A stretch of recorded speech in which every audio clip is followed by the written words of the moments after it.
கிறிஸ்துவுக்குள் மிக பிரியமானவர்களே, இயேசு கிறிஸ்துவின் விலையேற பெற்ற நாமத்துல உங்கள் அன்போடு கூட வாழ்த்துகிறேன், வரவேற்கிறேன்.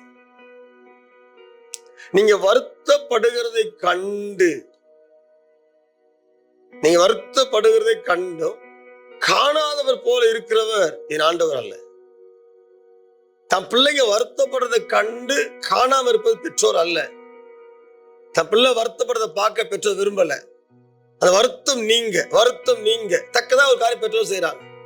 அதே போல அதை விட அதிக அன்பு கொண்டவர், அதை விட அதிக அக்கறை கொண்டவர், அதை விட அதிக திட்டம் வச்சிருக்கிறவர், ராஜாதி ராஜா கர்த்தாதி கர்த்தா, அவர் நீ வருத்தப்படுறதை கண்டு காண இருக்க மாட்டார். அங்க வராரு.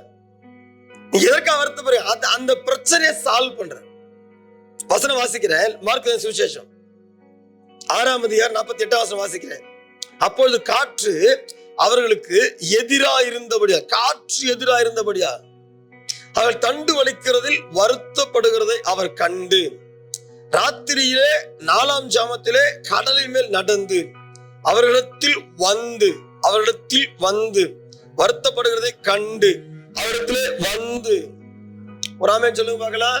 சோ நீ வருத்தப்படுறதை கண்டு காணாம இருக்கிற தேவன் அல்ல, வருத்தத்தை கண்ட வருத்தத்தை போக்கும்படி. ஏன் வருத்தம், என்ன காரண வருத்தம் வந்துச்சு, அதை போக்கும்படி கிட்டே கடந்து வருகிற தேவன் வந்து அந்த பிரச்சனையை சால்வ் பண்ணுங்க.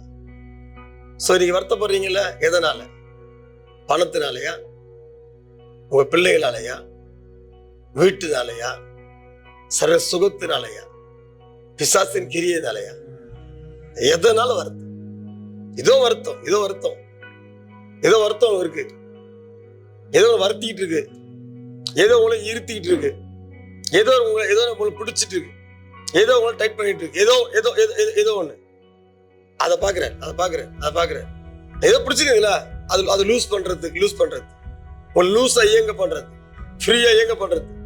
உங்ககிட்ட வரார். வருத்தத்தை நீக்க வரார். வருத்தத்தோடு பார்க்க விரும்பல, வருத்தம் நீங்குது. ஆண்டோட கிரியை எதிர்பாருங்க, ஆண்டோட செயலை எதிர்பாரு. ஆண்டை என்ன செய்யற பாருங்க, நிச்சயம் இறங்கி வருவார். என்று ஒரு காரியம் உங்களுக்கு ஜெபம் பண்ணலாமா? பரிசுத்த பிதாவே, உடைய குமாரனாகிய இயேசு கிறிஸ்துவின் நாமத்தில் வருகிறோம். வருத்தப்படுகிறதை கண்டு காணாத இருக்கிற தேவன் நன்றி ராஜா. அங்கே வர்ற தேவன் வருத்தத்தை போக்குகிற, அதுவும் நான் அக்கறை போன்னு சொன்னது நீங்க தான். வார்த்தைக்கு கீழ்ப்படிந்து போகிற சிஷ்யர் கூட்டம் அங்கதான் இறங்கி வந்து என் பேச்சை கீழ்ப்படிந்து எனக்கு செயல்படுறாங்க, எனக்காக இயங்குறாங்க, எனக்காக போறாங்க. நான் சொன்ன பேச்சை கீழ்ப்படிந்து போறேன். அப்போ வருத்தம் அதை நான் நீக்குவேன். என்னைக்கு கீழ்ப்படிந்து, வார்த்தை கீழ்ப்படிந்து, தரிசனத்துக்கு கீழ்ப்படிந்து, அபிஷேகத்துக்கு கீழ்ப்படிந்து யாரெல்லாம் கடந்து போயிட்டு இருக்காங்க வாழ்க்கையில வருத்தம், அதை நீக்க இறங்கி வர காராடாலா ஷட்டாரா தூணிமா ஷத்தோங்கரா ஹலபா, அதை நீக்க ரீகாட்டா தூணிமா கரா ஹலபா. நன்றிப்பா.